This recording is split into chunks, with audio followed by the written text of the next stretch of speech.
place to do it. And also simultaneously next door in the Lamar Room at midnight is a screening of Dark Web, directed by Alex Winter, about the Silk Road case. But right now, I'm going to introduce Elissa Shevinsky, a.k.a. Lady Boss, who is going to be doing a talk about censorship, social media, and the presidential election. Very topical. So take it away, Lady Boss. Thank you. Thank you so much. And thank you all for coming. I'm really glad that we're discussing this. This is such an important topic, increasingly so with each election. So I'm really glad for us to talk about it here at Hope, where we can be, we can be very honest. I posted a tweet that I might destroy like all my future likely job prospects in this one talk, so I'm glad that you're here to be here with me for this as I complain about pretty much all the major political and technological organizations. Any bias in this talk is brought to you by me. That's my hashtag and my handle on Twitter. Some disclosures: I was formerly on Rand Paul's Tech Advisory Council. I'm talking to folks who, I'm talking to folks who worked for both Clinton and Trump. I'm very strongly pro-Clinton, but just you would not be able to tell this from this talk because I'm pretty upset about the bias in her favor. We accept political endorsements by the press. We're used to that. It's fine. Or if it's not fine, we're certainly used to it. And one thing that is really nice is they disclose their bias.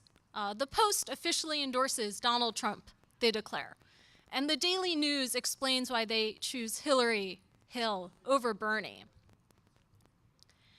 And we see op-eds that reflect this. There's no pretense of neutrality. There's the understanding that there's editorship and curation. But social media is supposed to be neutral. It's this beautiful fantasy that we've created, our Facebook pages. And indeed, the companies support this. Facebook has officially denied that it would ever try to influence the election. They haven't denied that they ever would influence the election. They've denied that they would try, not that they would succeed. So tell us more about this neutrality, Mark Zuckerberg. Well, we have guidelines. They have guidelines, so it's fine. We have rigorous guidelines that do not permit the prioritization of one viewpoint over another or the suppression of political perspectives. Tell me more. Well, we have the trending section. As you can see, Mark Cuban is criticizing Donald Trump. The nominee says he won't accept Ted Cruz's endorsement. It's all about what's going on in the Republican Party. Nazi salute. Some of these don't seem like the things that are most popular, but perhaps the things that are most interesting to the team of curators. So how did they come up with this list of what's trending? Well, Facebook has an answer for this in their handy help section. Trending shows you topics that have recently become popular. The topics you've seen are based on factors including engagement, timeliness, pages you've liked, and your location. If only that were true. If that were true, then perhaps we really would have a neutral-ish Facebook.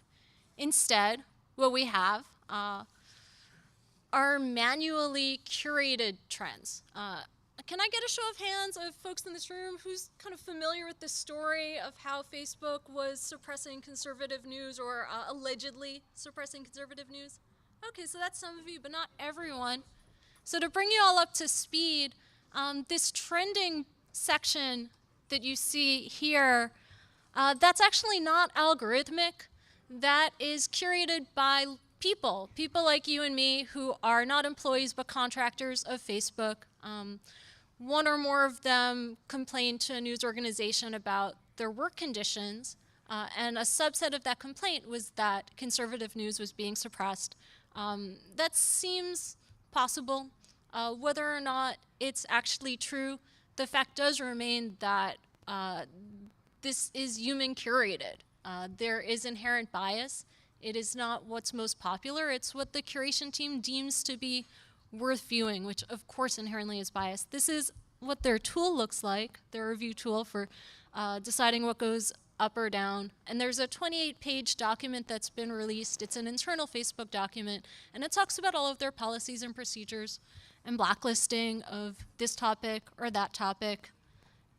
Gizmodo headline, "We routinely suppress conservative news." Depending on who was on shift, things would be blacklisted or trending, says a former curator. That's the danger with curation, right? Like, there are humans doing it. How can it possibly be free of bias? The company does state that it's neutral, but the leadership isn't neutral. Here's one headline: Mark Zuckerberg throws shade at Donald Trump during his speech. He didn't cite Trump by name, but it's clear where his affiliations lie. And it's clear where the affiliations of the employees lie. They went so far as to say in an internal meeting, can we prevent President Trump? And they also asked, are we obligated to? Which is interesting. If you could make sure all phones are off, please.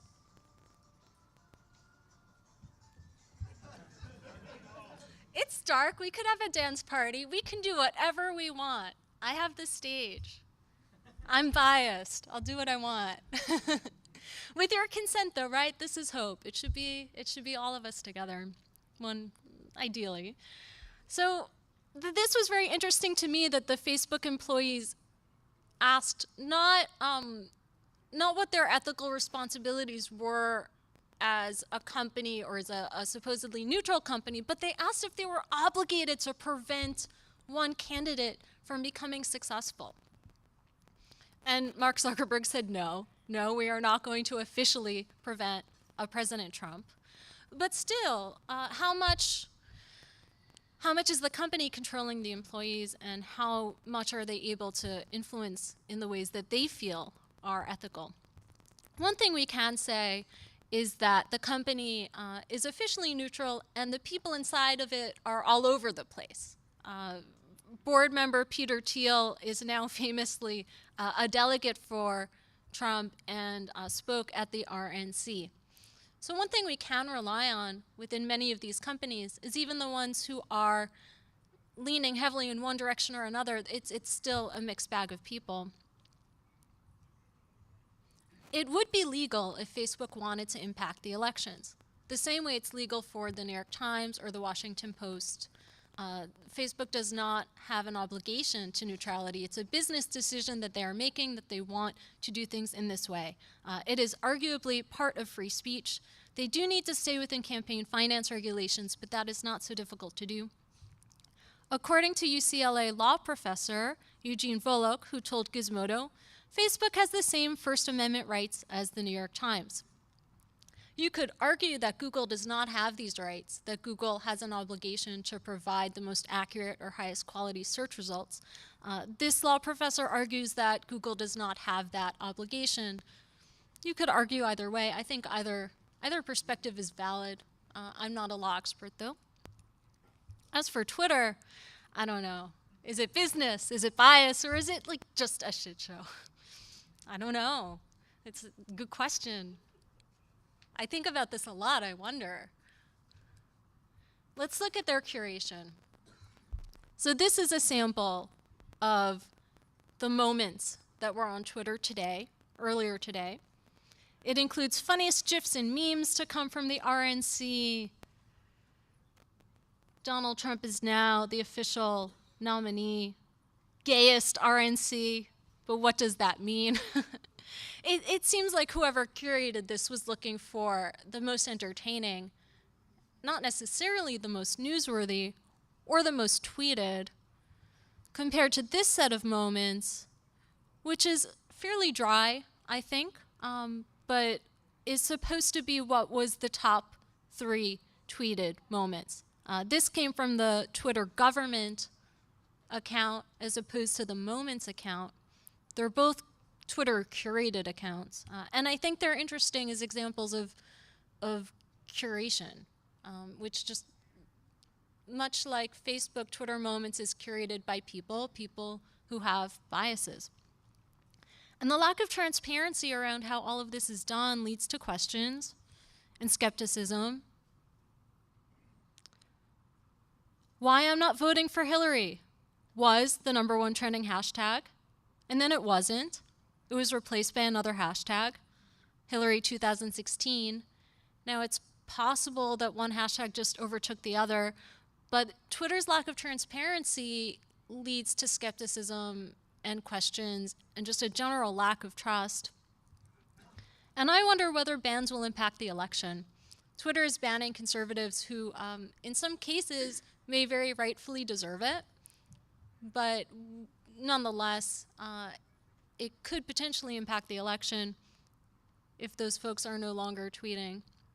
You could say that's good or you could say that's bad, but it does seem clear that Twitter's bans are more heavily conservative than in other directions.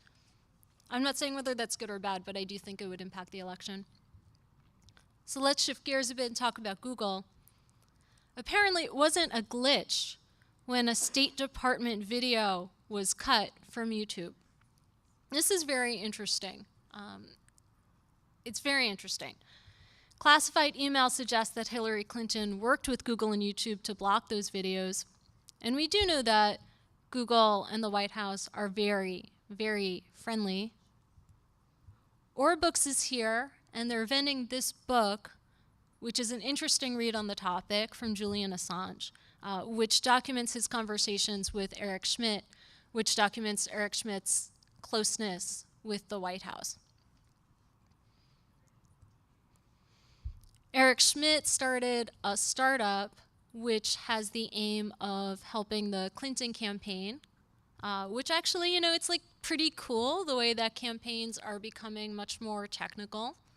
But not a lot of transparency there either. This is the webpage for the Groundwork, the startup started by Eric Schmidt that is working closely with the Clinton campaign. It's so stealthy. That's all that's there. That's it. That's everything. The only reason why I have any background information on the Groundwork is because it's been documented elsewhere by reporters and researchers. And I'm actually quite fond of how the Clinton campaign has handled many things. I think that they seem to be a very intelligent and well-run campaign. Nonetheless, it is noteworthy that many of their top people do hail from Google. There's some kind of a close relationship there. That said, search does seem legit. Questions were raised about whether Google's search results were sanitized on behalf of Hillary Clinton. And this looked as if it was some kind of a scandal. I mean, if you look at the results, they're not as interesting as the results you get with the same query on Bing or on other search engines. But the same is true for Trump. And in fact, Google autocomplete is dull like for everyone. Name a criminal, name your favorite criminal, and type your favorite criminal's name into Google, and they just won't autocomplete crime or criminal. These algorithms are strange. Google doesn't want you searching for a person's name and then the word criminal for whatever reason. Maybe someone who worked on the algorithm decided that those just weren't great search results. I think if there's any one theme that comes out from this talk by me today, it's that this lack of transparency raises questions and is frustrating and confusing. I mean, we really don't know the reason why Google works this way. And because we don't know why, sometimes we imagine or create theories about why that aren't very favorable. And the truth is we actually don't know whether this is secretly to help one group or another group. We just don't know the reasons. What did you say? Help the criminals. Maybe. Maybe it's to help conceal criminals. Who knows? The lack of transparency for me is extremely frustrating, but it does seem clear that it's not specifically to help, say, Clinton or Trump. Google autocomplete, dull for everyone. Let's go back to Facebook. This actually makes me a little worried and nervous and sad. Facebook runs experiments all the time. They don't always tell us. They don't have to. Google messed with your feed in 2012. That's not the only time. They did that to promote voting. And they also messed with our feed in 2010, which is their right? Like, they get to do whatever they want. This is their stage. They are in charge. I think the issue with Facebook is it feels like it's my page, but it's very heavily curated what they're going to show for my friends. And then they've started to really do those messages at the top of the page, like suggesting that someone goes out and votes. They did this to 60 million users. That's a lot of users that actually really will impact an election. This was the paper that they published about it. So at least they came out and they wrote about it, but it was after the fact. Here we report results from a randomized controlled trial of political mobilization messages delivered to 61 million Facebook users during the congressional elections. So it's a kind of digital gerrymandering if they were to show this to some people and not to others, and that actually was the experiment. Some people got shown buttons that were more encouraging to vote than other people. Now, we could just say civic engagement is good and that it's neutral. And for the most part, it's hard to argue against that. But when I spoke to someone who works in Democratic campaigns, and I said I would like to be helpful this election cycle to the Democrats, you know, what can I do? I'm here for you. And they said that they didn't want me to promote their specific candidate, that the most helpful thing I could do for the Democratic Party would be to just register more voters, which was strange to me. I thought that the way to help a candidate win was to help the candidate win. And they said, oh, Elissa, you know, you've worked on Republican races, because I'd helped Rand Paul. But Democrats, we run races by registering voters. That's how we win. So, you know, when I see companies working to get out the vote, I'm a little bit skeptical, because Democrats win elections by increasing voter turnout. So if a platform like Facebook is working to increase voter turnout, like on the one hand, of course, that's great. On the other hand, is it neutral? Maybe not. And is neutrality an impossible goal? I don't know. Here's another curation. Escape his caricature. Donald Trump passes up the chance. It's just not neutral. And something much more favorable to Clinton today. So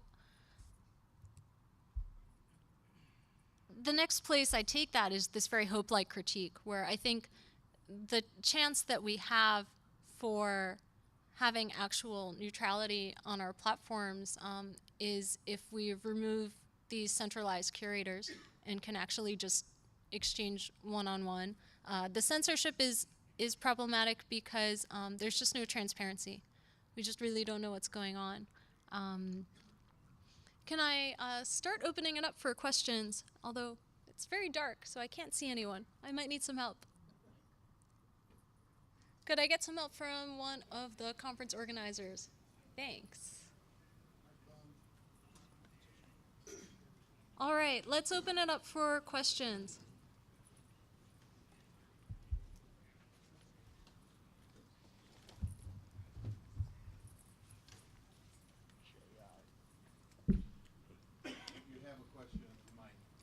Oh, okay, thank you. The mic is right down here. I can see it now. I'm adjusting to the lights. Thank you, awesome. Yes, please. So I have worked for Google and for Twitter, but these are in no way representing views of either Google or Twitter, Okay. positive or negatively.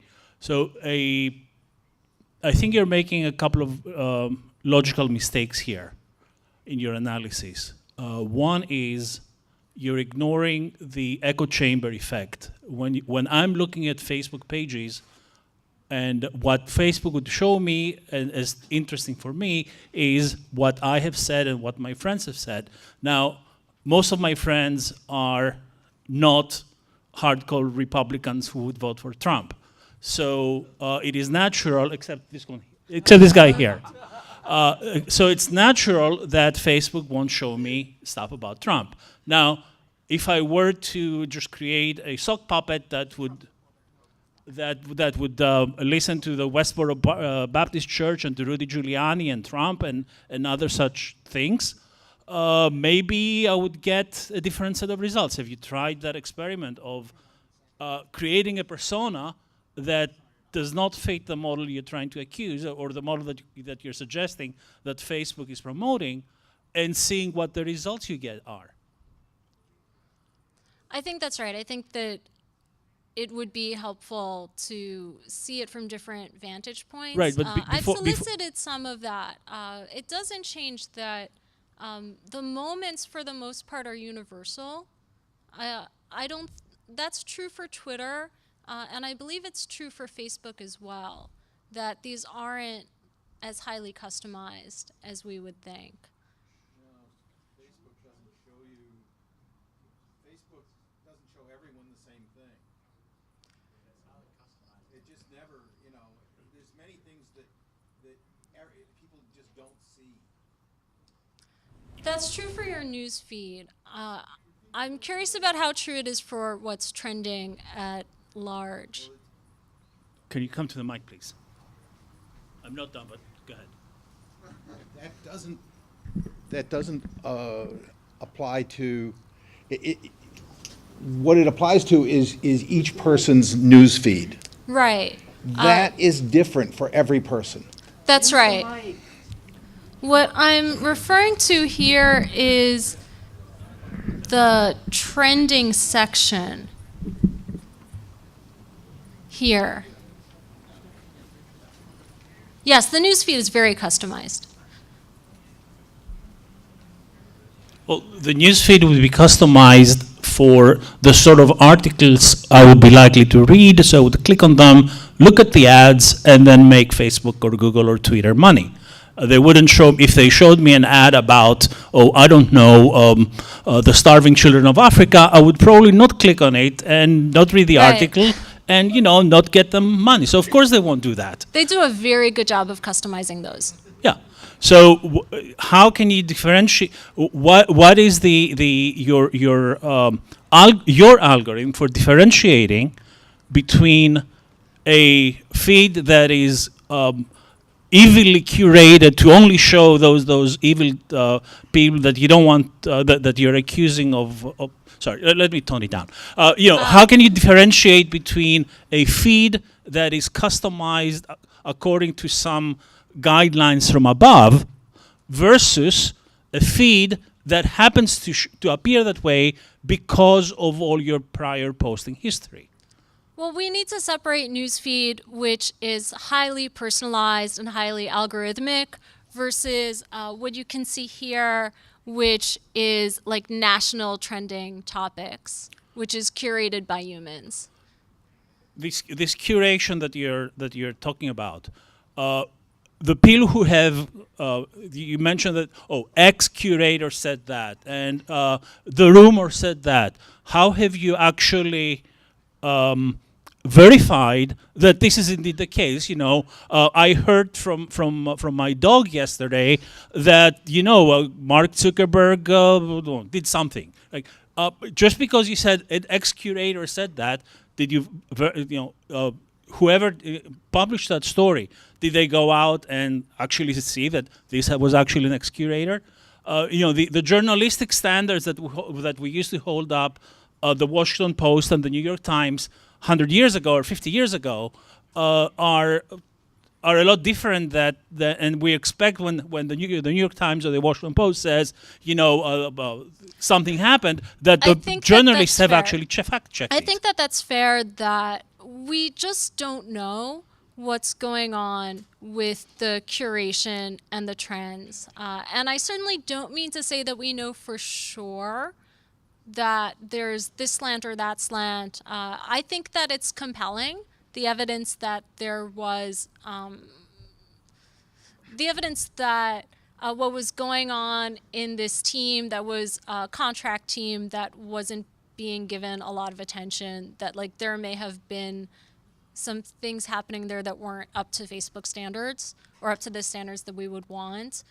But that's a lot of the point. That's a lot of the point of this talk, is that so much of this is a black box and we just don't know. And that it would be possible for social media companies to have an outsized impact on the elections. And in the absence of transparency about their methods, we're left not knowing. Thank you. Okay. Next speaker, please. I will give up Next the mic question, and come please. back. Thank you for your question, and thank you for the cheering. Hi, I was particularly interested in your last slide where you had a P2P model about kind of Yes. propagating what is most interesting to, like kind of figuring out in a decentralized way what is most interesting kind of to show people. I do kind of wonder how you would defend against creating echo chambers where just little pods of people just share the same news amongst each other. And kind of while I was thinking of that, I was thinking, there's a lot of talk about how everyone getting news from a different source kind of like helps to just make just many sides that just don't even want to talk to each other anymore, and how like having fewer news sources, like everyone would watch one or two of them and there'd be like more common watching, and so you would have less extreme, I guess, divisiveness in kind of the whole political process. So I don't know, do you think there's a kind of a part to play for these outlets to maybe show multiple, like a diversity of things that may be interesting, so they aren't just making echo chambers? I guess so it's kind of two questions. Your question, if I understand it, is how would we do a peer-to-peer model that would bypass the echo chamber problem? Yeah, sure. Is that quite right? Yeah. That's a really hard problem. That's like a human problem, right? I think Yes, you that's true. solve that in a human way. I have a lot of friends who have different points of view, and I engage with them, and I've learned to stop doing that as much because I've gotten negative feedback. Because when I engage with people of very different points of view, sometimes they will troll me, or sometimes they'll be very mean, or they'll Sure. troll my friends, or people who have a similar point of view to me will get mad at me for interacting with people who they think are wrong. So I Sure, it's actually complex to be sure, definitely. started out as someone who was mentored by Ethan Zuckerman, who wrote Rewire. And, like, his whole thesis was that the internet is an echo chamber and we need to break out of that. So like I came into the internet with that mentality, being mentored by him, and now I'm becoming smaller because of all the bad feedback that I'm getting as I actually engage with diverse views. And I say that in a sheepish way. I don't want my worldview to become smaller. I don't want to become smaller as a person, but it's what's happening. Sure. I started deleting posts on my Facebook last week for the first time, kind of apologizing to people and explaining why. So I think one first step is for us to be nicer to each other, Sure. to agree to disagree. Yeah, like if we could agree to disagree, then it would be a lot easier to have free exchange. Yeah, I think the bottom line for me is that's like a human problem and a kindness problem, and like, can we be interested in views beyond our own with the humbleness that there's something to learn problem? Sure. So that's a really big ask, which is awesome, and I love it. I think it should totally happen. In the meantime, maybe, do you think it's possible for like Twitter and Facebook to use their kind of power that they have just by doing these feeds, not feeds, but like the trending topics, to try and force that hand a little bit? Like, do you think they have the capacity to be more even-handed, I guess? Can they all just be like the BBC or something like that, where it's dry, but it tends to be a little more neutral? I think that Twitter and Facebook just have tremendous power right now. Sure. Oh, yeah, absolutely. And part of what I came away with as I did the research for the talk was just the respect for how much power Twitter and Facebook and, you know, Instagram and Snapchat have for getting us to take actions and for changing our lens on world events. Right. And that's what's frustrating to me about the notion that they're neutral. They're just so powerful. Yeah. And I want to see more acknowledgement of that. And as for like how they could use that for good, I think the first step might be for them to kind of acknowledge that there are entities that are trying to do things in the world. As long as Facebook and Twitter take a stand and say we're neutral and we're not really doing much, but by the way, we're going to run this experiment and some of you will Right. vote and some of you Sure, won't, sure. based on what we show you. As long as there's this pretense that they're like bystanders, I think it would be hard for them to become best actors. Right. Sure. Thank you. Thank you. Hi, thank you. I probably should confess before I start is that I'm consciously not on Facebook because I am dismayed about the amount of power they have. But what I'm saying is, You're in good company here. what I'd like to point out is that no private company has transparency unless they want to. I mean, just think about the credit reporting agencies. And the problem that I have with this Facebook story is they have no obligation to be neutral. And the truth is, if you're getting your news and you're allowing companies like Facebook or Twitter or Snapchat to mold your political views, there's something wrong right there. You need to take it back from these companies. They have only as much power as we give to them. And why you're giving these companies the power to mold your political views is beyond me. I think, yeah. I think that's a good lesson. I think that was my takeaway from Snowden's revelations, from so many other moments where we've seen these companies aggregating data and becoming very powerful. That's power that they only have that we give them. So that's a very important point. I would argue that it's my hope that companies will be true to their word, and it's my hope that companies will be true to the power and responsibility they have. That's a very optimistic view. They don't need to do that. But we can call on them and come together and say, we think it matters. Or we can, I admire your stance. Hi. Okay, thanks. Short people Anyway, unite. Yeah, anyway, I'm sitting because I'm Yeah, like 5 feet tall. actually, the previous speaker actually had one of the things I wanted to say. But the other thing I want to say is, I mean, I know a lot of people are suspicious of government because, there are all these, well, anyway, I don't have to go into why. But I'm just thinking that I think we should also be suspicious of private business because, that's what they are, and that people are just way too trusting. And I really don't think it's reasonable to expect that these companies are going to, be what we want them to be. I mean, we have to decide, like she said, decide to engage or not, but with our eyes open. They're in it to make money. They can do what they want. And just, that's basically where it's at. They're in it to make money, and in some cases, I believe that technologists at these companies come in either with like a genuinely ethical point of view from their point of view, is it our obligation to stop Trump? That's an employee question. That's not about money. It's Well, coming that's kind from of about heart. civilization, I guess. That's probably one of those core value things that people just do because of who they are, Well, and when you look at people running experiments, that's coming out of curiosity, but with a certain Well, I think, disregard. but the thing is that when it's a private company doing experiments, it's a kind of a different, but I guess that's the thing, people know about it now. I guess the only other thing I would mention is back in the day when we used to have like comment sections that were not moderated, not curated, any of that stuff. One of the things that happens a lot is that you get the trollish types, you get wall-to-wall shit, There's and a real then price that we pay. everybody leaves, and you got nothing.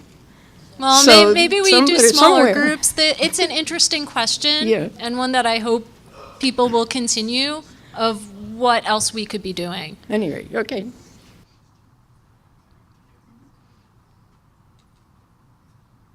Hi. Hi. This is not like really more of a question, it's more of a comment, and I want to build Please. off of what the first man was speaking about, but I want to give more of a differing outlook. He was saying that maybe if you do follow conservative pages, things like that, maybe you do get different search results, and I myself, I support Donald Trump. I follow the GOP on Twitter, Trump, and the other candidates when they were still competing in the primaries, and my hashtag, the trends, everything is still filled with Trump hate, things like that. And so I get Hillary ads all the time. I really don't think it has anything to do with who you follow or what you say, because I'm always tweeting pro-conservative things out on Twitter. And I think that even if it was based off of a majority of what people are tweeting about, I still think I disagree, because I don't think if Trump would have won the primaries by such a landslide, he obviously has such a large following, and I don't think that the majority of people tweeting would always be tweeting such awful things about him. I barely ever see, if I've ever seen, a positive hashtag about him in the trends. So I really do think that the large social medias are trying to turn people left-leaning. That's my opinion. Twitter in particular, there's more evidence that there is an anti-conservative bias, and that shows up primarily in who they choose to ban. And I'm certainly not defending that, because they ban people who are trolling people. But I would argue that I haven't seen the same number of bans on the other side. Mm-hmm. In other social media organizations, like, I believe personally that that's less clear. But I do believe that there are legitimate concerns about bias at Twitter. Twitter has made less statements than Facebook about being neutral. And if I could just, like, the Trump Yourself campaign that Hillary Clinton started, if you actually go to her website and look in that thing that she just started, it says how he doesn't want to support lesbian and gay marriage. But, like, I've seen him speak live in speeches before. He said that he wants to protect people like that from hateful ideologies. Foreign ideologies, not domestic. Even foreign. There are such a large number of people outside the United States that still have such barbaric points of views. Perhaps he's calling those ideals for, those ideas of the domestic as foreign themselves. I don't think Trump actually knows. Well, we should probably move to next question lest we get off track. But it's helpful to hear that your trends don't seem to reflect your ideology. That's helpful. I don't know that until this current kerfuffle with Facebook's trending news stories that either Facebook or Twitter or any of these companies professed that they're or like really made a big deal out of like the neutrality of the topics that they're showing in their trending sections, right? Neutrality wasn't as important when there was less curation. Well, but I think I think that what people often mistook or what people are mistaking for neutrality is like, oh, that's 100% algorithm powered, no human ever touches it. And I think that you would be really yes, that's very naive. I mean, I think that you would be incredible, as everyone was surprised that Facebook has dozens of people working around the clock to like look at the stuff that's coming through the algorithms and sort it all out and like make it not totally garbage. Like all of these companies have staffs of those people. I think that the idea that an algorithm is like has no bias because it's computer powered is like, well, but I mean, but that it's an algorithm that it's. I wouldn't say it's naive because in the Facebook help section, here's the question: how does Facebook determine topics? And they say sure, here I mean, that they don't mention anything about it being an algorithm or it being curated at all, right? Yeah, and most people aren't going to read through this too carefully. Sure. They're trying to focus on their lives, and they're not necessarily diving in Sure. deep. I'm just telling you that like I don't want to live in a world in 2016 where an algorithm, a pure algorithm with no human oversight whatsoever, is controlling everything that comes through my social media feeds, because like, who wrote the algorithm? Some squishy human with biases wrote that too. And you know what? There's like much less diversity of like thought and opinion and like background in those algorithm writers than there are amongst the editors and people who are like going through and picking out the trends and whatever. And that might be one of the reasons why no one likes to talk about. Yeah.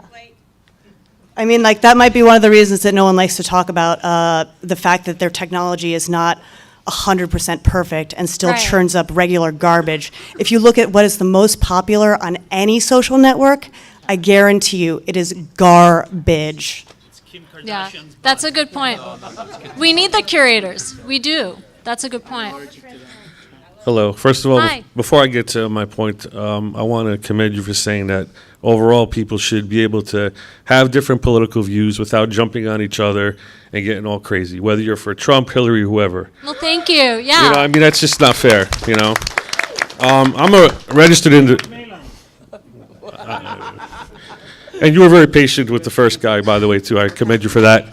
But I'm a registered independent, and, you know, I don't follow parties. I kind of go with who I like at the time, you know, concerns of the country at the time. But, you know, I sign on AOL. I still have AOL. And there's a giant picture of Hillary. I'm with her. And I get that's their right to do it. I get on Facebook, and I have, you know, I know my feed. I get my friends and things we're into, movies and stuff. But the sides are inundated with, you know, It doesn't reflect you. It doesn't reflect me. So obviously, it's not being catered to me. So if it's not being catered to me, why is it all stupid things like Laura Ingraham giving a Nazi salute? You know, all Republicans must be racist, or, you know, or even when you get stuff about the Democrats. Oh, Hillary's jacket cost $6,000. It's just stupidity, and I think it wasn't fabulous. It was like it looked like Mao Zedong's jacket back in the day. It's what the curators deem to be newsworthy. But I look at that though, and I see like Facebook, like, you know, if you're an adult who is smart enough to, like, you know, not be affected by what Facebook tells you, what about the youth? You know, I think in general, in the media, music, all facets, there's a certain slant to one party compared to another. And, you know, the slant is kind of fortified with that notion that, well, if you follow Trump, you must, you know, be against gays, and you must be against African Americans. And I think it kind of like subliminally or subconsciously sustains that kind of schism that we have going on now. It doesn't do any good. So whether it's going to help Trump or help Hillary in general, you know, it's their right to do it, but it's troublesome and it's concerning. Well, and maybe it's hurting us in terms of our stereotypes of each other. Oh, I definitely think so, because I can't wait till this election is over, just because my friends, it's like everybody's hating each other. Well, thank you for that. Thank you very much. Thanks for your talk. I'm just wondering, you talked a little about the peer-to-peer thing, and I know that was kind of touched on with the filter bubble thing. I'm just wondering if you thought more if there's any way of sort of getting the critical mass for an alternative to a decentralized alternative to Facebook or Twitter. Do you think that's just sort of too difficult, so the only thing we can do is to just put pressure on Facebook and Twitter to improve? And I don't want to say it's too difficult. I think that it's absolutely worthwhile to Diaspora put tried pressure. it and isn't doing all that well. Yeah, well, you know, and I was making social apps for a long time, and I stopped. But the reason why I did it was because I thought you could get new companies and new social networks off the ground, and I still believe that we can. It's a really big endeavor. You have to find some way to get so many people on it, right? Like, if you really want it to take off and sustain as a platform, it has to be appealing to a wide group of people, and that's tough. But I think that we may get there. Google Plus, no, oh my goodness, no. What's your real But name? I think that's the challenge, right? Because so many people here at Hope have the technical ability and those platforms and the open source code to build them, that's already out there. The tricky piece is, like, how do we make it stick so we can have something that's more ours? And it's a really hard problem, but I do think that we could get there, you know? I really do. And things are changing very fast. Look at the world. Look at the things that you never thought would have happened. We can for sure make a new social network. I'm not sure how just yet, but I think that's absolutely a worthwhile topic for us to keep noodling on. And I have to believe it's possible. You know, I like to think that the future's going to be do you think we can better. build another one that's not just that doesn't just become another corporate Facebook and Twitter? I mean, like building a decentralized, another corporate one is, Oh, but you can, yeah, because the thing is, you look at Google, right? This is actually really important. What's your business model? Sorry, Diaspora. If so, you remember the Kickstarter? Maybe it was like it was a while ago. But Diaspora, they built a decentralized social networking platform. I mean, they built it, but did anybody come? It's used, but there are people on it. The guy But killed himself. I mean, Well, I would argue this about what we could do. If you look at Google, Google became evil, you could argue. It certainly created problems that it didn't anticipate, but Google solved many of the problems it wanted to solve in the early days in terms of like what a work environment could be like. What Google did so many wonderful things. They didn't foresee the dark side. And I think that's what we can do. I think we can solve this, and we're going to mess up in some way that we won't foresee, but it's still like a process of evolution and things get better. So like, I'm down for that. I'm down for us to solve this problem, unintentionally create something that we can't foresee because it didn't exist yet, and then it keeps going. Thanks.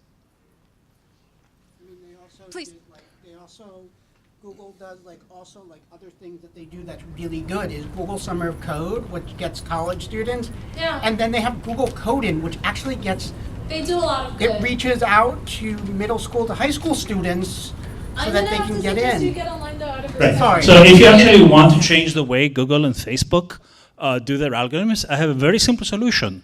Go work for them. They're hiring, both of them. As does Twitter, I think, although they kept... You don't like ISIS, go work for them. No. That is... you obviously were not on the debate team. That was an idiotic remark. If you want to counter it, you're welcome to come up to the mic. So I want to challenge the original assumption that Facebook even has a responsibility, or we even have the right to demand of them to be neutral. You look at things that are supposed to be neutral because they claim to be journalistic organizations like Fox News, who are anything but, and all they do is promote hatred, and nobody's actually taking them up to the task. So why should somebody who doesn't even have I would be more comfortable if Facebook admitted any bias that it has. That's my point But of view. but I'm your more but comfortable in for- bias why is is your admitted. comfort even a why should your comfort be a consideration for Facebook? If you don't like Facebook, do what the previous speaker said. Don't be on Facebook, and you can. There is life outside of Facebook. Fair enough. Next question. So when I've been thinking about this a little bit and hearing about some of the kerfuffle, and it seemed like a lot of people that were talking about it kind of weren't really techie. They were saying Right. things like, "You can't change the algorithm at all," and Ever. and it was very much like, whatever Facebook did last Tuesday, well, that was perfect. And that kind of didn't seem to go along with how we have tech companies now that, they're doing A/B tests, they're changing little things all the time. And Facebook is running tests all the time. Yeah, and every Twitter is in every big tech company, that's how they work. So what? And I was thinking about this, and I'm almost not sure. What do you see? What would a more transparent Facebook be? How would they be able to communicate that easily to people that are techie and non-techie? Well, if they remove the curated section, that would remove a lot of this problem off the bat, because I think the way that they handle the algorithm for your feed is generally more transparent and less problematic. People don't seem concerned about what's showing up in their feed outside of search engine optimization. For example, if you're a nonprofit brand, it's hard for you to show up in the feed, but that's not really politicized. And you can choose what shows up in your feed. So for me, I have my top 10 or 20 friends, and I've chosen that they should get shown first, and they do get shown first. And all in all, that seems to work well enough. Not perfect, but well enough. It's these moments where there's curation against a claim of neutrality that I'm seeing it's just BS. Thank you. Hello. First off, I'd like to thank you for being patient with this somewhat rowdy group of people. I'm a rowdy group of people. Good, and you're in good company. So are you looking for these companies to be completely neutral, or maybe it's okay if they have a stance, but they're just more transparent about what it is? Well, I'm coming out of having worked in more open source software over the last few years, and I like transparency. I think that transparency it's a nice practice. You make mistakes, but you're open about it, and we can have conversations about it as a community. So that would be my preference. My preference would be for companies to just admit that they're imperfect and it's a process and solicit feedback, and for us to say, yeah, we'd rather have you curate, and we understand that humans are messy and the curation's not perfect. And for Facebook to say something like neutrality is a value, but it's like we get as close as we can. I think something like that would I'd probably like that a lot. It's the conflict between when a company says a thing and it's just not what they're doing. That's what troubles me. I'm also just troubled by the enormous power that these companies have in elections, and because of the lack of transparency, we just don't know. I think it's unlikely that Facebook or Twitter will swing this election, or certainly that they'll try, but it remains true that they could, and I think that's worth our attention. Did I answer your question? Yeah. Also, I have a follow-up, which is you seem to be saying neutrality is a good value. Is there some limit to neutrality? Like, we can agree that if they choose Democrats or Republicans, that's a bummer, but should they be censoring ISIS posts? Like, is there anything that's so objectionable that it is ethically desirable for them to step in and say, no, we have an opinion on this content or this viewpoint? When I take a step back and I think about Facebook and I think about Twitter, I'm seeing things that I've selected to see. So I shouldn't see ISIS unless I've selected to see them. And then we get into the question of whether Facebook should be hosting that content. And that's something that I'm unsure about. That's a free speech question that I'm not at ease with yet myself, and I'm interested in what other people have to say. If I ran one of those companies, I wouldn't want to host certain kinds of speech, but it is difficult to figure out where you draw certain lines. I suppose ISIS might be an easy line to draw. Other lines are less easy. Yeah, these are good questions. Yeah. All right, thank you. Thank you. This topic seems to attract a lot of mansplaining. To add on to that, Are you saying I was mansplaining? not. I wasn't calling out anyone in particular. Maybe my whole talk was mansplaining, and I apologize for that. No. So my question was to add to someone who asked earlier about how algorithms can have bias, and I wanted to add on to that and say, like, algorithms are, often like simulations. So if you think about, I was reading an article about the algorithms used to predict whether someone will wind up in jail again after being released, and it was really interesting to see how, like, the inputs into an algorithm really affect the outcome and can actually cause, like, racism or bias in one way or another depending on how the algorithm is crafted. So do you have any ideas about how we can ask for transparency, especially from, like, government institutions, about the, like, machine learning algorithms or the inputs that they use into those algorithms to solve these problems that are really complicated, and they're a machine, so how can a machine have bias, but the inputs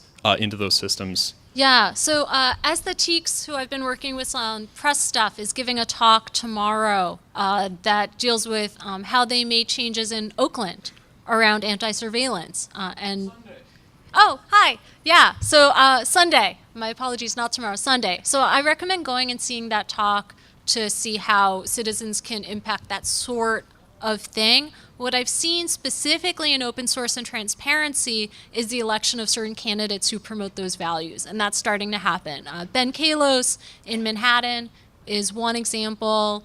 Rand Paul was interested in open source when I was working with him. So I think we can vote for those candidates and make it clear that we care, and perhaps maybe, like, become a voting bloc as hackers or something. Like, I think that there might be political ways that we can communicate to the reps that we care. And I think we can become louder on specific issues. Like, if people are getting more jail time because an algorithm determines that, that seems like something that citizens should be able to see. All right. Yeah, thanks. Thank you. I think we have time for one more question. If no one comes up, all right. Thank you so much.